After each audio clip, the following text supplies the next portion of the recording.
Dear friends, it is certainly very strange that Leo X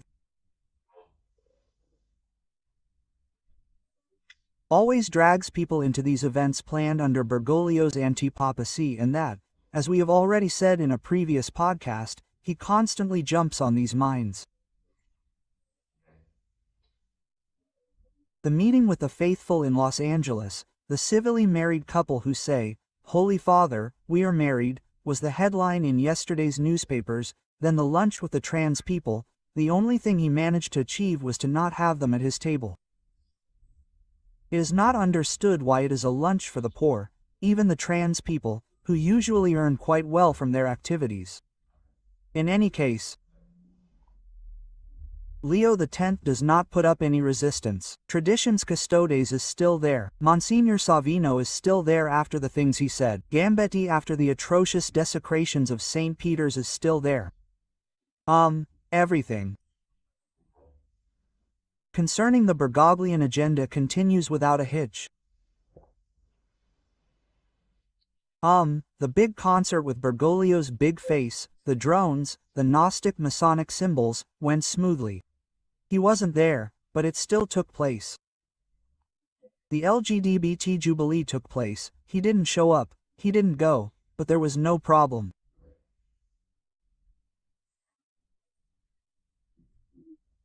Leo X doesn't put up any resistance to Bergoglio's agenda, he takes part in all the environmental meetings and so on, but what does he have?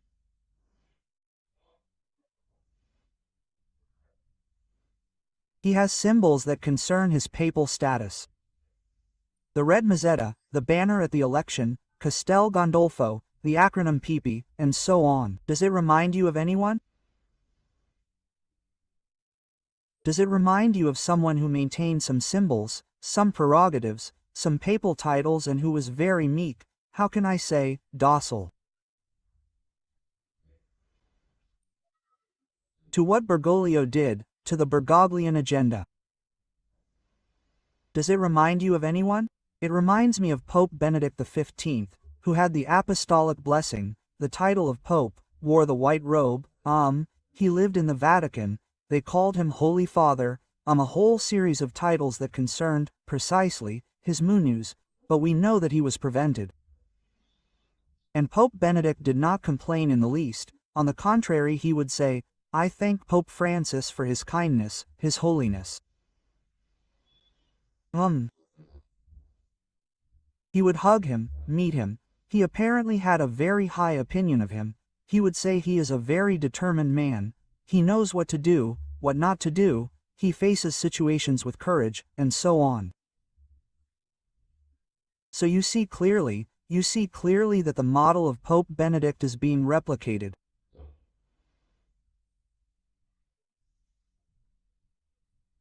Some of the formal external apparatuses that concern his papacy, so to speak, the apostolic blessing, the white robe, and so on and so forth, but an absolute meekness, an absolute docility towards Bergoglio's destruction is the same model. You see? In fact, what I was telling you about the fact that the Apostolic See is still impeded is certified by a canonical fact, namely that Pope Benedict was impeded in his see, and that Bergoglio was an antipope is established. Even the repentant Chontians agree on this. The fact that Pope Benedict, entering his see, must have necessarily appointed an apostolic administrator in his see, and who governs when the Pope is not there. When the Pope is impeded, the Secretary of State. So, here is the regency that has likely restored the legitimate Petrine succession with this 25th conclave. But what is the problem? The problem is that the see is still impeded, so much so that they did not talk about the 25th conclave. The same model as Pope Benedict is being repeated. Leo is dressed in white, he has the initials PP, and the apostolic blessing begins. Well, they gave him back Castel Gandolfo, they gave him back the apostolic apartment, all these things that concern the monus, the moral figure of the Pope in his ownership, but not in his government. So much so that he does not govern, he does nothing, he suffers, he jumps on all the mines that are placed in his path. They advise him to wear the Rosicrucian pectoral cross, he does it, he has to say the Mass for the protection of creation, he does it trying to re-Catholicize some concept and so on. They invite him to meetings on the environment and he goes. They bring him homosexuals, he welcomes them, he accepts them. They make dinner for the poor, lunch for the poor, with transsexuals. The only thing he manages to achieve is not to have them at his table. He sent the message to COP30, he had to do the blessing of the popsicle, but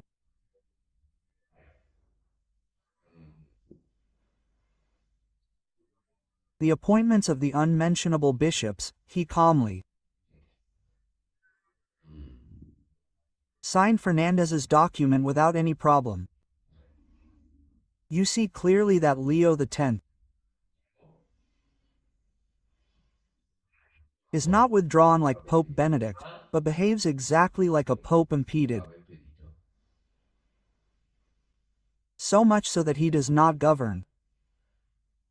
Those few acts of government always go in a Bergoglian direction, with very rare exceptions, and we do not even know whether they were taken by him or by the Secretariat of State, if they actually depend on the Secretariat of State. So you see clearly that the Apostolic See is still impeded. Leo X behaves practically like Benedict XV, docilely letting everything happen. He is passive, he is inert, he does not govern, he has not taken charge of anything of the ministerium. This is because he is impeded. It is a formal aspect, do you understand? This means that there is still a regency, because if the Pope is still impeded, the Secretariat of State still has a role.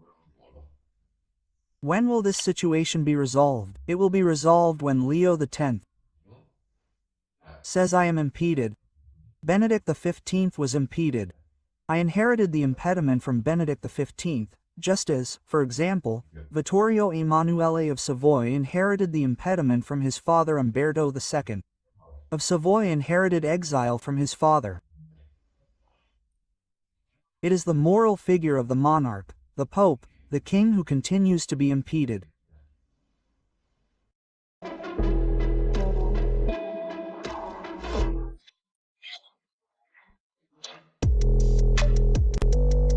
Don Salati, the style of your desires.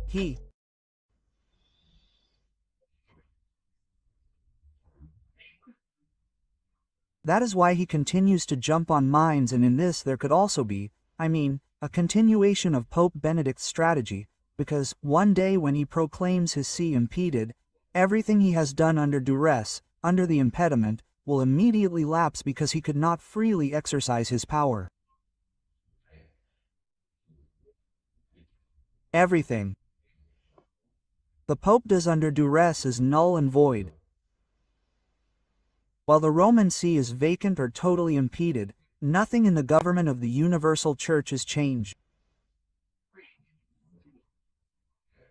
So Leone lets himself be led on a leash because he is on a leash, he is imprisoned, his hands are tied, he is impeded, he tries here and there to insert Catholic concepts into what they let him say, and he does it in an extremely subtle way. Extremely subtle. Very rarely has he taken a position with strong statements. For example, on G at the beginning, you remember that he said the family is only between a man and a woman, then little by little he had to backtrack, that is, at least formally, at least apparently in his gestures, he had to demonstrate a new welcome towards LGBT people. There has been a regression, not to mention all the profanations, the intimidations he has been subjected to. They peed on the altar of St. Peter's. Gambetti is still there. Savino says that homosexuals can freely exercise their sexuality. Savino is still there. Father Christmas, he was sent a petition to block the sanctions against Father Christmas. Nothing, it went on like a train. So, in essence, what I want to tell you is this. Leo X inherited Benedict XV's impediment. It's just that while Benedict had retired, he formally governs, because it's not that there is an impeding antipope, it's an impeded pope, but he is impeded by the establishment that surrounds him and that still has power over him. And this impediment will remain until he declares the see impeded. That's why they intimidate him, because the moment he declares the see impeded that he inherited from Benedict XV, that's when the machine is activated, that is, the Secretariat of State, that is, the Holy See, the apostolic administration in the impeded see begins to crush those who have to crush. All this can only be activated the moment Leo declares that he is impeded, not before.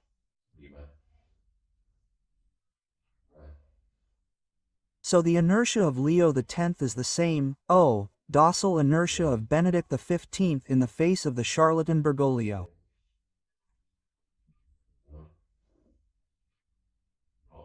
It's just that Pope Benedict had formally withdrawn, let's say, there was someone else who governed and so on, but Leo X also does not govern, is not governing, does nothing, cannot do anything, must accept everything that is put before him.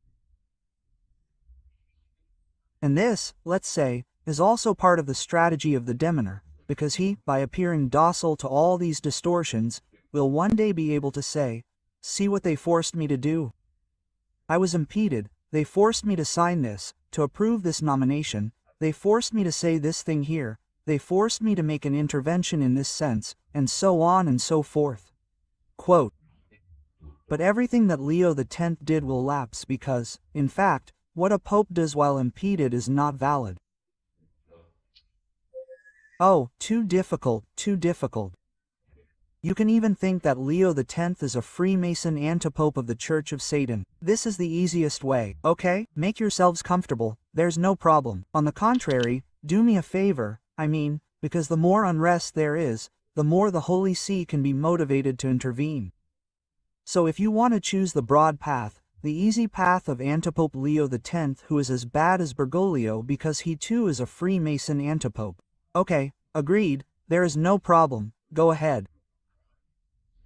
I have a duty to tell you the truth, to reason clearly, as I have always done, just as I explained to you from the beginning that Benedict XV was in a state of impediment and therefore accepted his fate meekly, loved his enemy and did not rebel for this reason. In the same way, Leo X does not rebel, he jumps on all the mines that are planted in his path, but at the same time he is illustrating how impeded he really is. When this nightmare will end, I do not know. It is likely that we are waiting for the end of the Jubilee year of this evil 2025. Thank you for listening to me up to this point. Thanks to those few who continue to support our work. Warm greetings to everyone.